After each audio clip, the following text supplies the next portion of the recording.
السلام علیکم دوستو، آج ہم بات کریں گے ایک بہت ہی عظیم اور بابرکت دن کے بارے میں جسے ہم عید الاضحیٰ یعنی بقرعید کہتے ہیں۔ بقرعید اسلام کی دوسری بڑی عید ہے۔ یہ ہمیں قربانی، صبر اور اللہ کی اطاعت کا درس دیتی ہے۔ اس دن مسلمان اللہ کی راہ میں جانور قربان کرتے ہیں۔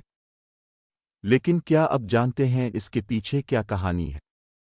یہ واقعہ ہے اللہ کے پیارے نبی حضرت ابراہیم علیہ السلام کا۔ ایک رات انہوں نے خواب دیکھا کہ اللہ ان سے ان کی سب سے پیاری چیز کی قربانی مانگ رہے ہیں، اور ان کی سب سے پیاری چیز تھی ان کا بیٹا۔ حضرت ابراہیم نے بغیر کسی شک کے اللہ کا حکم مان لیا اور اپنے بیٹے کو قربان کرنے کے لیے تیار ہو گئے۔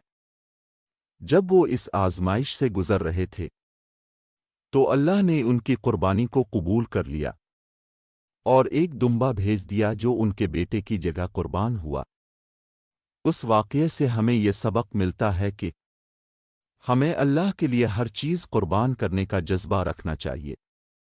بقرعید صرف جانور کی قربانی نہیں، بلکہ اپنی خواہشات اور برائیوں کی بھی قربانی ہے۔